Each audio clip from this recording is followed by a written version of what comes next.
Hey guys, this is going to be a guide for Barakal in Blade and Soul Neo. He's a bit different from the one that you have in live. I mean, it's a bit less complex in terms of mechanics, but mechanics are still there for the most part. So, if you are not aware of it, so this could help you in learning the mechanics. So, let's just get to it. So, its basic rotation would be two swipes followed by triple slam. Usually the HMB will be used for triple slam. If you also have stealth and HMB, you would probably alternate between the HMBs and the stealth. But every other triple slam would not have a HMB or stealth up, so you will have to block the third hit if you are the DPS. But each of the slams are targeted towards the tank here. Right, let me just go back.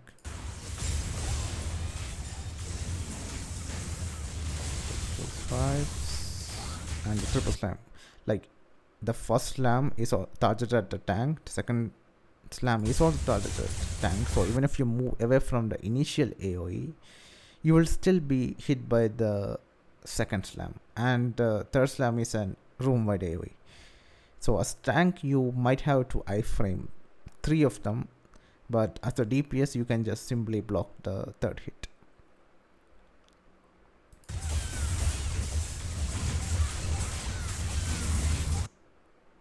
The triple slam will be followed up by a red AoE uppercut, which knocks you up and then slams you back into the ground.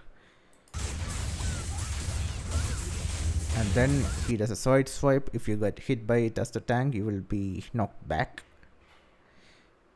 And in this boss, you really should not be getting knocked back, because whenever you are too far from the boss, he will try to launch at you and start doing a massive amounts of damage to you. It also resets the aggro on the person that he launched on, so if you are the tank, you will be completely losing the aggro once he does this. Which is followed by a kick, which is also a knockback. Then he repeats the rotation to triple slam. Since we hit the mechanic threshold, he's going to start doing his main mechanic. The mechanics are going to happen at 90, 60 and 30%. At 90% it only happens once. At 60 and 30 he will be doing it twice.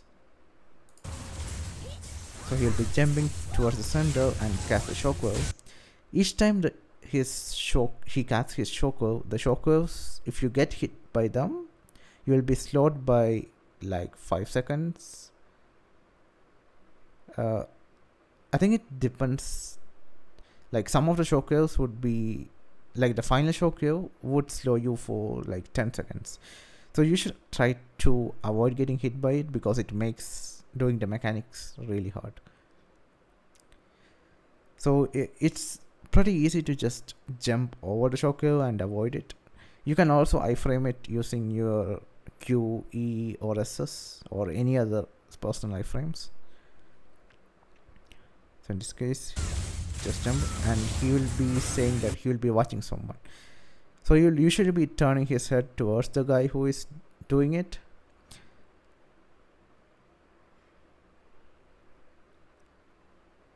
And he is going to cast a snowball. Right? It's going to go towards the person who will be marked.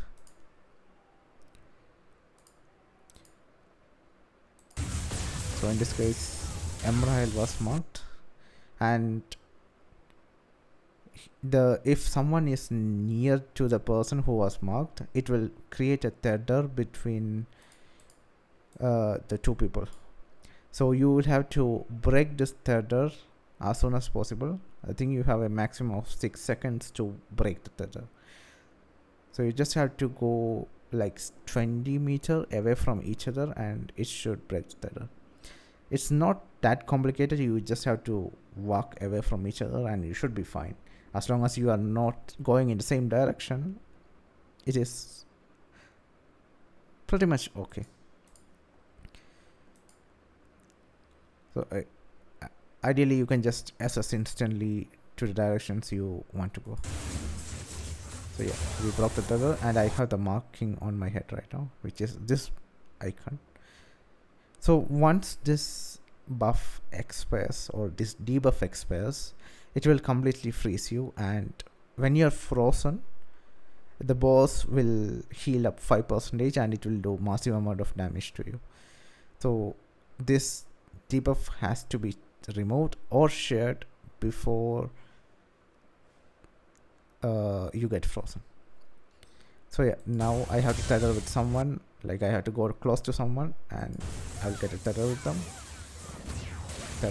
You can also tether with the person who was previously marked, as long as they don't have the fire marker, which we'll be getting into in a moment. You should be fine. So yeah, I marked and I ran away, and my debuff is gone. And the second person, the person who shared the second tether, would now have a fire marker on their head. This person should not be getting hit by any of the shockwaves, because getting hit by shockwave or any of the boss AoEs will completely remove the fire debuff, and we need at least one fire debuff to break his shield, or he will be doing a room-wide AoE which will completely wipe the team.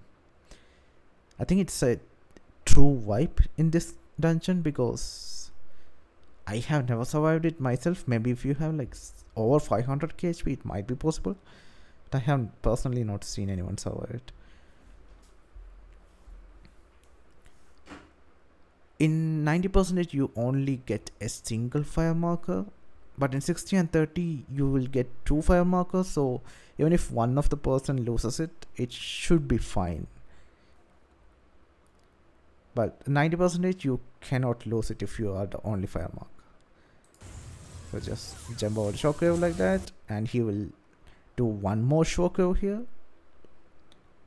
Jump over that, and he will be pulling the people right after that. And when he's pulling the people, the fire marker will also get pulled, so it will end up breaking his shield.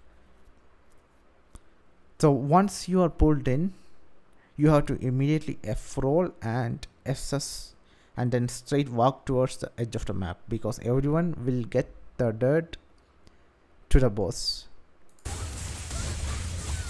Let's see here. I'm here to jump. And this is timer you have left to break the tether.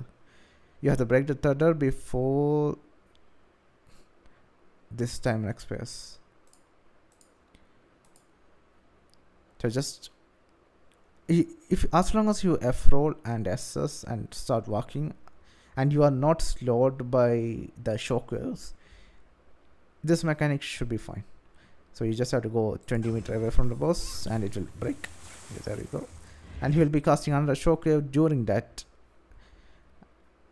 But his KD, if you have successfully done this mechanic and one of the fire markers was there, then his KD bars will be opening. CC bars will be opening. I mean, it doesn't have to be KD. I think any CC should work, I guess. But I have only seen KDs being done. That's whatever, I guess. So if you don't KD or CC the boss, he will do a room-wide AoE which stuns everyone. It's not that big of a deal, but obviously if you can KD him, it's better, because you can immediately pin him, or pin him with Dark Lancer's pin, whichever you want. So for melees it's a bit hard, because you have to you only have 1 second or something. Like as soon as you break the other, you have to dash to it and use your KD skill. Else you'll be getting up instantly. If you have 2 warlocks or summoners in a party, it's much easier. They can just throw their cat in or use their 16-meter skills to KD the boss. But assassins and Dark Lancers have higher mobility ones, to break the tether, so they can actually get back to the boss way faster. Like probably you can see it in the next phase, like how fast I will be breaking the tether compared to others. I think Force Masters are also really good at breaking the tether because they have their Q and E, which are also dashes. So this is pretty much the end of the mechanics. You carry the boss, and he will, after the carry ends or the suppression ends, he'll be doing a room-wide AoE, which is now a regular skill, which only does like 200k damage. Ideally, you can also just iframe the thing. I mean, it should be iframed because you don't want to be stunned. And someone would probably just use their HMB or stealth to avoid this AoE. But in this case, nothing was used, so I got stunned and took like 200k damage. But you can just SS out when he does this thing, and you should be fine too. Or Q or E, whichever you want. Afterwards, he goes back to his normal rotation on the 60% to swipe into triple slam. Again, I did not block the third hit, so I got knocked back. Uppercut into, and this ice breath is kind of a bit random because there he'll be using it like every 30 seconds or something, and it is always charged at the tank, so you have to keep an eye out for that. It's not a big deal. It doesn't do too much damage. I mean, I have taken it to the face and it was kind of fine. It does not knock back you or anything, so just have to pay a small bit of attention. That's it. It's just too much unnecessary damage you might be taking otherwise. And you will continue with this. Kick back to swipe, triple slam, uppercut into slam, side swipe, and forward jab. And he's back to his reset the pattern, to swipe, triple slam, uppercut. After 3 rotations, he will be doing a triple jump.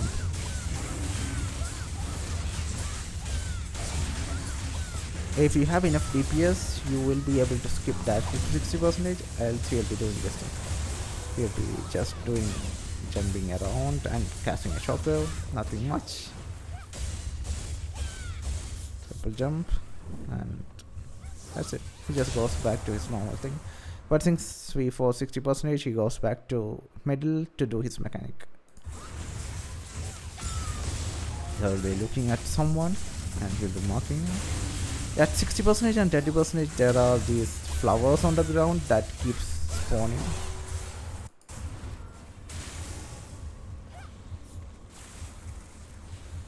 So touching the flower when it's bloomed will freeze you. So you should try to avoid standing next to them. These flowers. Also getting, I had a fire marker here and he did a ice breath on me. And this will remove my fire debuff. So any attack from the boss will be doing it. Also I got hit by the flower, which instantly froze me for 2 seconds. Not a big deal. As far as I know, the flowers does not remove the fire marker. So even if you have, and if you get frozen as the fire marker, it should be fine. So here's the mechanic, where he will be absorbing the, even though I lost the fire marker, someone else did have the fire marker, so his mechanic still continues and his shield is broken. Shockwave, KD bar opens, KD, suppression or whatever.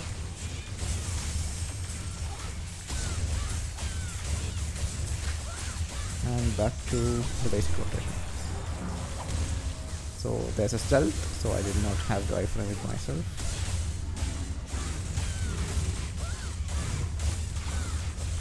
Triple slam, uppercut.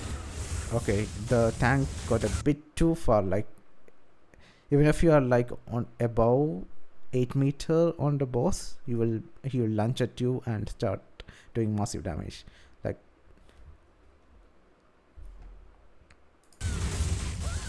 Sophia in this case, I think he lost about half of his HP just from that attack.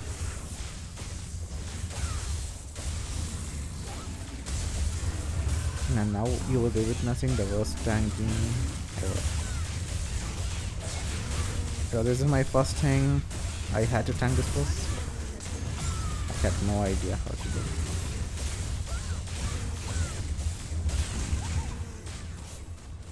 So if you lunges at you like this, you can always iframe it and he will stop doing whatever he is supposed to do.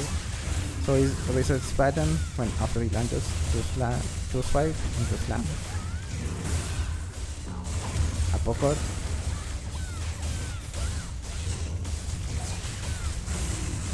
Nice foot. Swipe. What is swipe?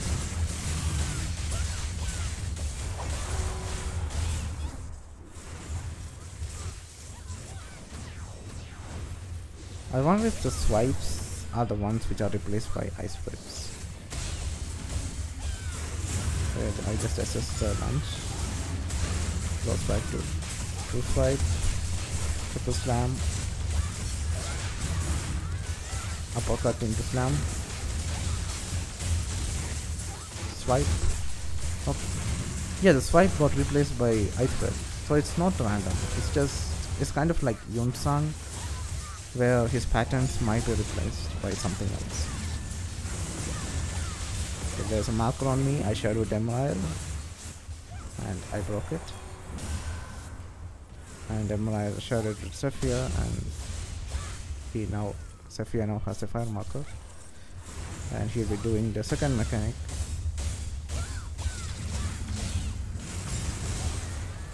On Emerald, and Maxi sharing it with him. I'll be sharing with Maxi, and I got Tether, and I'll be breaking it right now.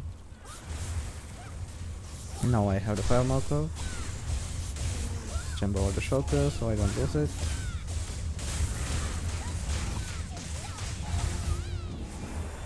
Select the Tether, dash to the boss and get it.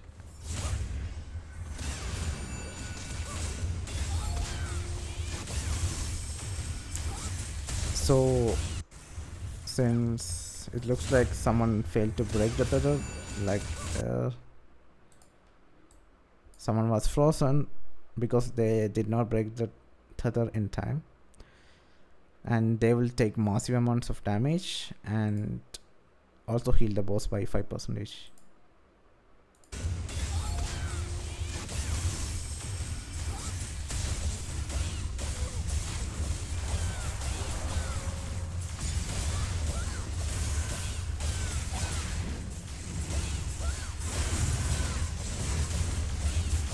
After 30%, the boss will randomly mark the people, but in this case you will just have to break the tether and that's it. So after this point it's kind of easy, like there's nothing left, like as long as you pass the 30%, you should be fine.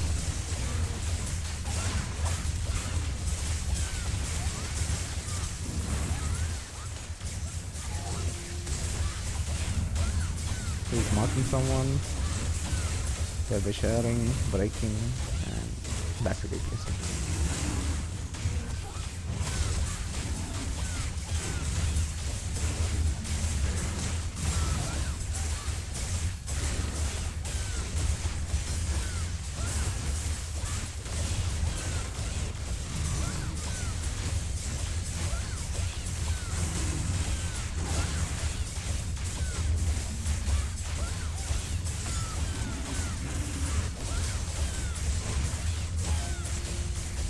And that's it.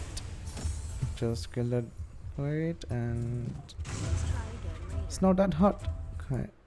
Like much easier than how it was in live, but it's still fun because everyone has to do the mechanic here, and it can definitely wipe the rate if you fail to do the mechanic.